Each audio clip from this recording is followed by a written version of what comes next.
Bueno chicos, aquí estamos una vez más para poder trabajar con Introducción al Álgebra en esta sesión de hoy día, que vamos a trabajar lo que corresponde a semana 3, que comenzaron a ver funciones en esa semana. Si bien lógica y conjunto es algo que sienta las bases, funciones en cierto modo es con lo que vamos a trabajar en general. Pero en esta primera etapa de funciones, ya para la sesión siguiente, vamos a trabajar más como a profundidad funciones. Pero en primera instancia vamos a trabajar con las propiedades y las definiciones primarias de lo que es función. A modo de introducción, en el capítulo anterior nosotros definimos lo que es el producto cartesiano entre A cruz B. Podemos asociar de algún modo elementos de A con elementos de B. Entonces podemos definir una función. De manera formal tenemos que la función de A en B a cualquier f subconjunto de, o sea, incluido en A cruz B, significa de que para todo A que pertenece a A, existe un único B que pertenece a B, tal que A, B pertenece a F. F chica va a representar el conjunto de funciones a las que les pasa algo, o sea, que toman un valor en A, todos los valores en A tienen que ser sometidos a la función, y se les asigna un único valor en B. Ese detalle de que se les asigna un único valor en B es sumamente importante. ¿Por qué? Bueno, aquí nuevamente lo que les estaba diciendo, usamos la notación f, dos puntos, a, flecha b, si es que f es una función de a en b. Podemos entender una función como una regla de asociación que, dado un elemento cualquiera de a, le asigna un único elemento de b. Esa es como la definición más matemática. Lo que les he estado diciendo de que la función toma un elemento de a, cualquiera, y le asigno solamente un único resultado. Consideremos, por ejemplo, f tal que n, p pertenece a n cruz n tal, de manera tal de que p es igual a 2n. Si se fijan, esto estamos definiendo conjunto de los pares. Esta f resulta ser una función de n en n, pues el único valor que estamos asociando a cada natural, n, es el natural p igual 2n. Desde ahora pensaremos que en las funciones simplemente como reglas de asociación entre dos conjuntos. Así, la función f que definimos en el párrafo anterior la podemos escribir como f definido de n a n es la función dada por f de n igual a 2n para cada n en los naturales. Es una forma como más sofisticada de decir el conjunto de los pares. Más ejemplos.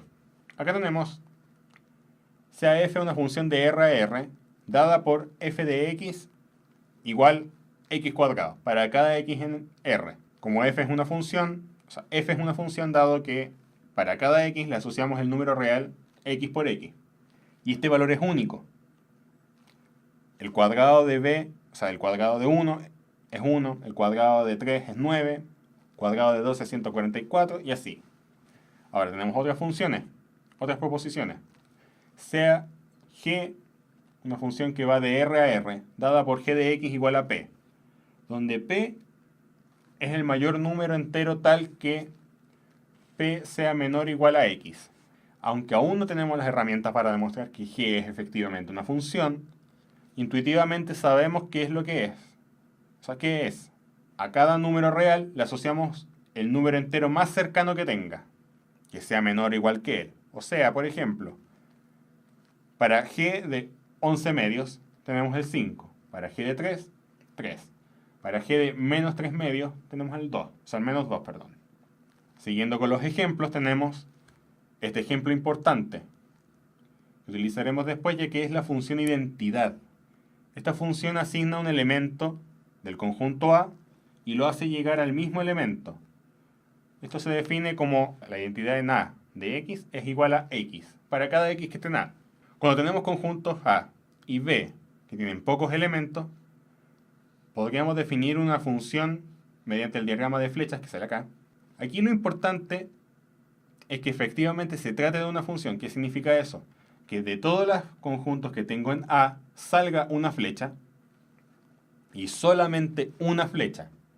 Si yo tuviera que, por ejemplo, desde el 1 saliera una flecha al B y otra flecha al C, está mal. No es función. ¿Ya? Si yo tuviera otro diagrama en el que en vez de salir flecha del 1, del 2, 3 y 4, me sale flecha del 1, del 2 y el 4, dejando el 3 solo, también está mal. No sería función porque no estoy considerando todos los elementos del conjunto A. Otro ejemplo. En una tienda cada producto tiene asociado un único precio, que es más o menos lo normal en un supermercado. Si yo voy al supermercado y compro un paquete de papas fritas, el paquete de papas fritas tiene un cierto precio. No es como que pase por la máquina registradora y me diga, ya, tiene papas fritas Lay's, entonces vale, o vale 300, o vale 600, o vale 1500. No, vale tal precio, entendiendo de que me estoy refiriendo a el paquete Lay's de tanto gramaje, de tal sabor, de tal tipo de corte, siendo específico.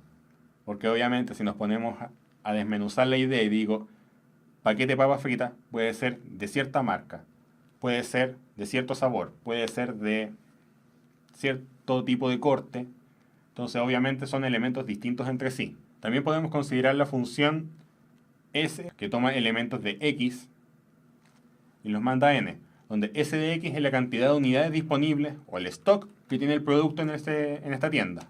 Y aquí vamos a poner un ejemplo que es para demostrar de que no siempre vamos a tener una función, que hay que tener cuidado con algunas cosas. Consideremos el conjunto de puntos f igual a x, y, que pertenece a R cruz R, tal que x cuadrado más y cuadrado es igual a 1.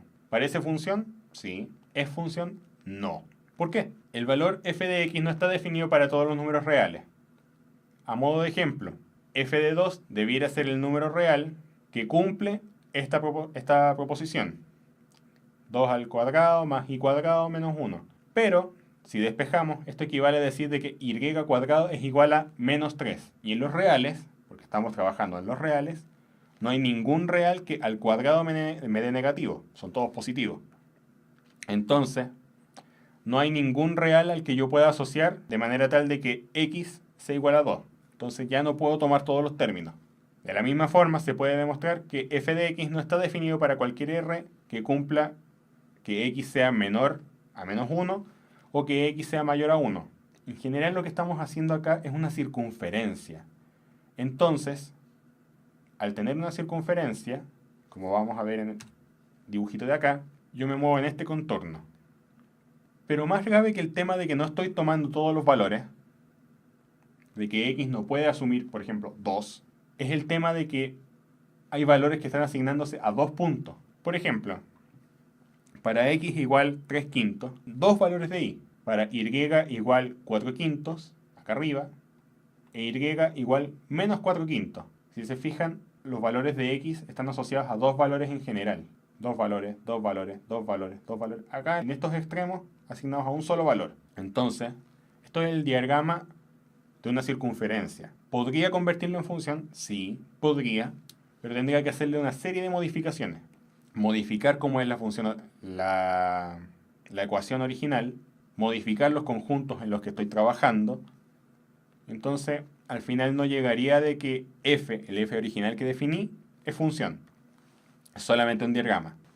Tenemos la igualdad de funciones. Supongamos que f de a, o sea, f es una función que toma valores de a y los manda a b. Al conjunto a le vamos a llamar el dominio de f, o conjunto de partida, como le quieran decir, y le vamos a denotar como dom de f.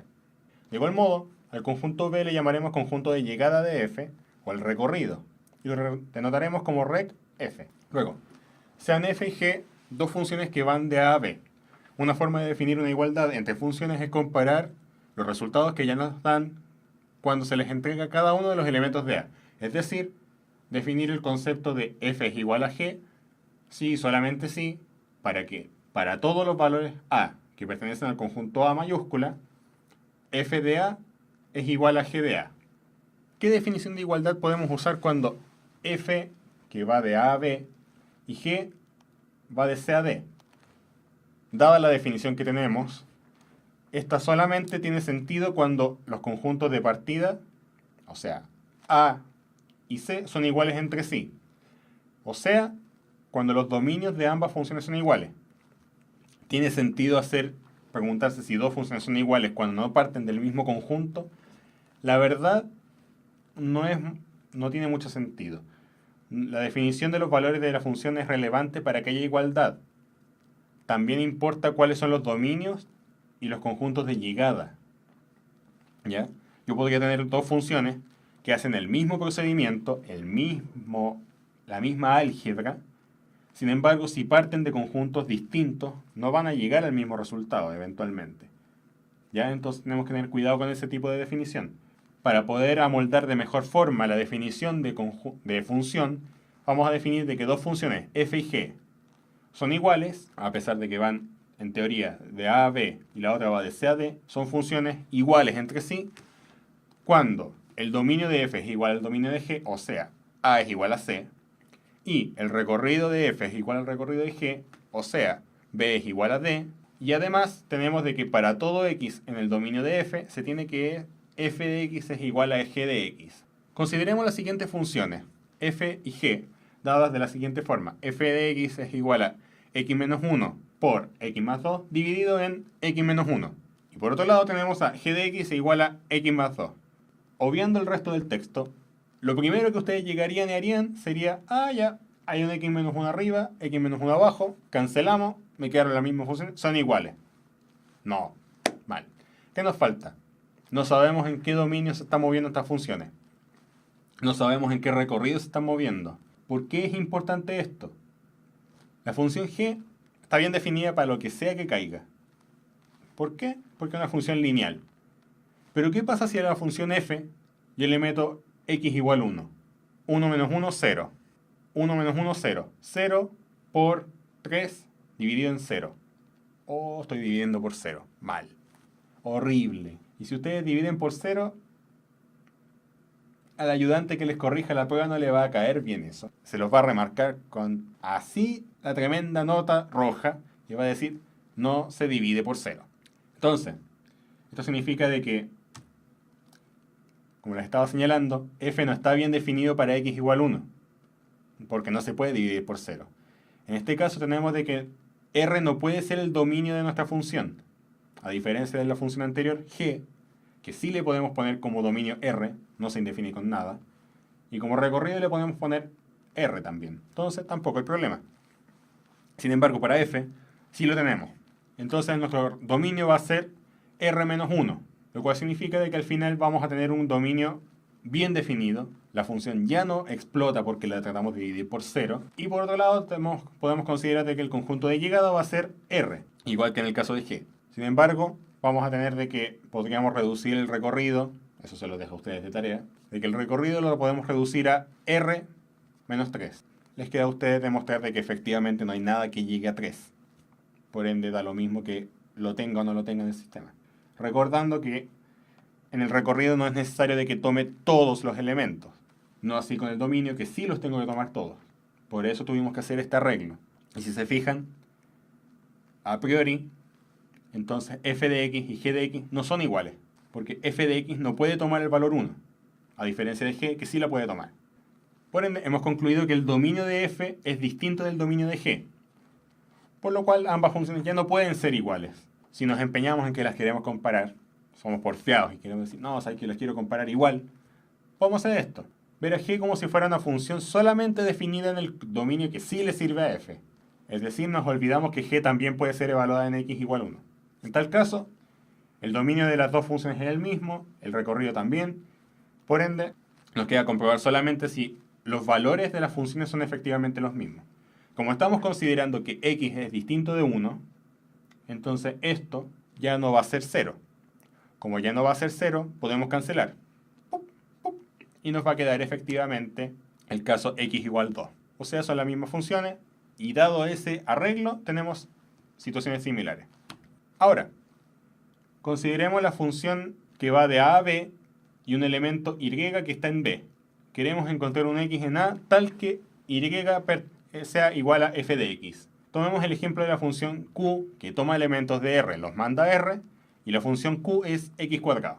Notemos que si y es negativo, entonces no hay ningún x que cumpla esta función.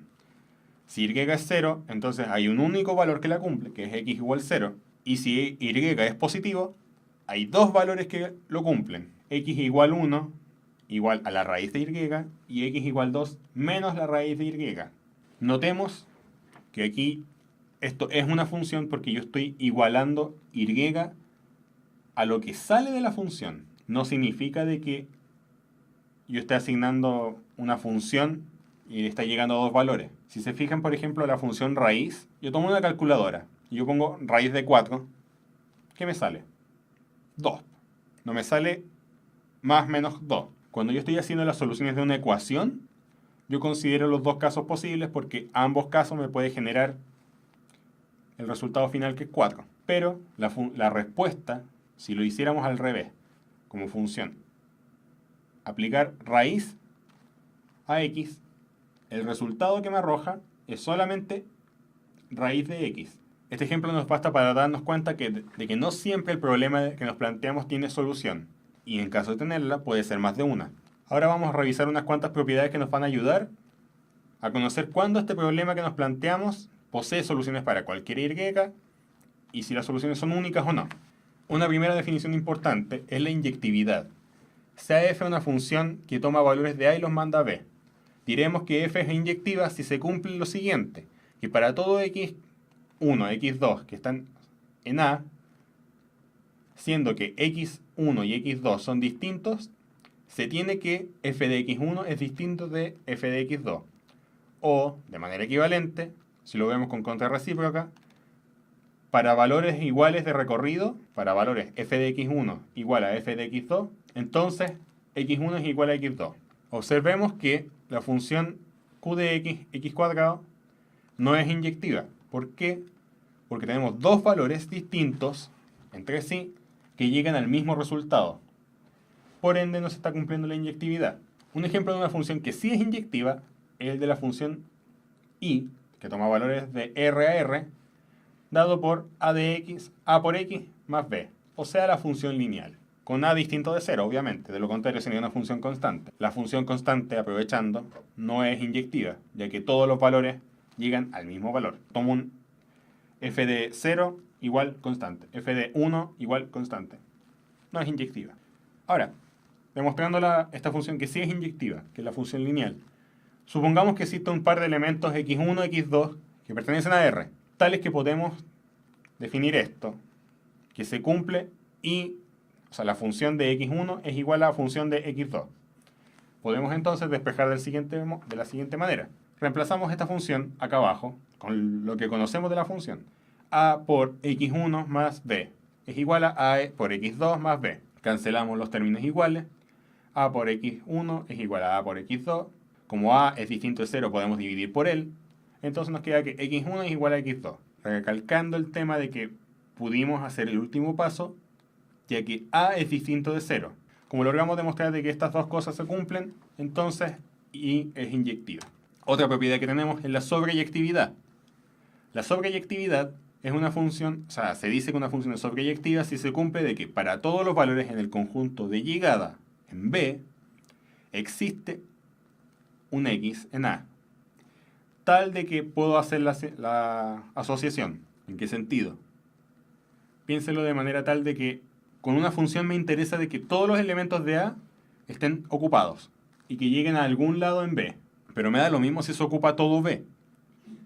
Si se ocupa todo B, en cambio, podemos decir que esa función además es sobreyectiva. Los ejemplos que tenemos acá. La función q de x cuadrado, nuevamente, no es sobreyectiva. ¿Por qué? Porque como estoy considerando que la función toma todos los reales en el recorrido, no puedo llegar a los negativos. No puedo llegar a un y igual menos 1, al menos 5, a cualquier número negativo no voy a llegar con un cuadrado en los reales. Observemos también que la función que habíamos dicho anteriormente, la función lineal, sí es sobreyectiva. Sea un y en los reales arbitrarios, buscamos un x tal que se cumpla la función. Si comenzamos a hacer el despeje, vale decir, pasamos el b restando y dividimos por a, nos termina quedando al final esta función. Si tomamos un x igual a y menos b partido en a, recordando que a es distinto de 0, entonces podemos crear una función tal que sea y, o sea, va a ser la función y de x es igual a y. Como el razonamiento que hicimos es válido para cualquier y en R, hemos demostrado que y es sobreyectiva, ¿ya? En general, la función lineal se pueden dar cuenta de que si uno la proyecta, es una función que pasa por todo el eje, o sea, por todo el plano cartesiano. A diferencia de la función cuadrática, que es una parábola que está en algún segmento del plano cartesiano y por ende va a tener algunos puntos que va a alcanzar y otros que no los va a alcanzar. Finalmente tenemos la biyectividad. Una función va a ser biyectiva cuando cumple las dos cosas al mismo tiempo, vale decir que es inyectiva y además es sobreyectiva. Concluimos entonces que la función x cuadrado definida de R en R no es biyectiva, porque no es ni inyectiva ni sobreyectiva. Si fuera inyectiva y no sobreyectiva, tampoco se cumple. Tienen que cumplirse las dos al mismo tiempo. Como si lo hace la función lineal. De una manera más formal, tenemos de que la función f va a ser biyectiva solamente si para todo y en B existe un único x en A tal que y es f de x. ¿Para qué nos sirve la biyectividad? La función inversa es algo que se aprovecha de este concepto de biyectividad. Supongamos que tenemos la función f que va de A a B. Nos gustaría encontrar algo que fuera al revés, el camino inverso. Es decir, un g de y igual a x, cada vez que f de x sea y. Es fácil observar que debiéramos al menos pedir que f sea biyectiva para que una función g exista. ¿Por qué necesitamos que sea biyectiva? Analicemos. Para que sea función necesitamos que se usen todos los elementos del conjunto. La función original f tiene como inicio a. Por ende, va a ocupar todos los elementos de a. Y va a llegar a b. Como es biyectiva, estamos diciendo de que va a usar todos los elementos de b. Por ende, existe una función g que toma todos los elementos de b. De lo contrario no sería función. Con la inyectividad, supongamos que tenemos todos los elementos ocupados y todo feliz. Si de aquí yo tengo dos elementos que salen al mismo punto, vamos a tener que al tratar de devolvernos, desde ese mismo punto yo voy a tratar de llegar a dos resultados distintos. Entonces ahí falla el tema porque ya no es inyectivo. De hecho no es ni siquiera función. Entonces de ahí es que necesitamos que sean biyectivas para que efectivamente funcione. Aquí tenemos en esta figura, si f no fuera biyectiva, como les estaba señalando, habría elementos de b a los cuales no podríamos asociarle un elemento de a. ¿Por qué? Tenemos, del 1 llega al b, perfecto. 2 llega al e, ya. 3 llega al b, no es inyectiva. Y hay elementos que ni siquiera tienen resultado. O sea, no hay nada que llegue a ellos. Ya, una función común y silvestre. Tratemos de hacer el inverso. El a ya se devuelve al 4. El b no sabe para cuál lado devolverse, para el 1 o para el 3. El e, el c, ni siquiera tiene a dónde llegar. El d tampoco. Y el e llega al 2. Entonces, tiene por dónde volver. Entonces, recordando que una función de a en b es en realidad un subconjunto de a cruz b, podemos construir un candidato a función g de la siguiente manera. Los elementos de g contenidos en b cruz a serán todos los pares ordenados b, a, que pertenecen a b cruz a, tales que a, b en f. Es decir, todos los pares ordenados b, a, tales que b igual f de a. Trabalengua, más o menos. Pero a lo que queremos llegar es que si f es biyectiva, entonces existe una función, o sea, g es una función que existe efectivamente. Dado que f es una función biyectiva, entonces definimos la función inversa, denotada por f a la menos 1, que se escribe de la siguiente forma. Para todo x en a y para todo y en b, existe, o sea, la función f de x es igual a y, si solamente si la función inversa de y es igual a x. A modo de cierre, vemos que en una función biyectiva, f de que toma elementos de a a b y su inversa, f a la menos 1 que toma elementos de b a, nos generan las siguientes propiedades. Para todo x en a, la función inversa de la función inversa de x es x. Es como que tomo un elemento, le hago un proceso y me devuelvo al punto original. Para todo y en b, la función de la función inversa de y es y. Misma idea. Tomo un elemento acá, lo mando para acá y lo devuelvo al punto. O sea, me resulta la identidad cuando compongo funciones. Pero la composición de funciones la vamos a ver en una sesión posterior. Y f de menos 1 es biyectiva. Es más o menos intuitivo. Si me puedo ir para un lado, nada me quita de que me devuelva para el otro lado y que vaya peloteándome. Y obviamente la función inversa de la inversa es la función original. Con eso ya tenemos una idea más o menos general de todos los conceptos de funciones. El concepto del conjunto de dominio, el concepto del conjunto recorrido, cuando dos funciones son iguales entre sí, y además la propiedad de la inyectividad, la sobreyectividad, la biyectividad y la definición de función inversa. Todo eso nos va a permitir hacer otro tipo de actividades, pero eso lo vamos a ver en una sesión posterior, ya que llevamos bastante tiempo hablando, deben estar cansados de escucharme, así que vayan, tomen un poco de aire, relájense y nos vemos en una sesión posterior. Espero que todo haya salido útil para ustedes, que hayan tenido un buen aprendizaje y cualquier duda que tengan, ya saben, la van anotando y la vamos resolviendo en la sesión en vivo que vayamos a tener posteriormente. Chao, que estén bien.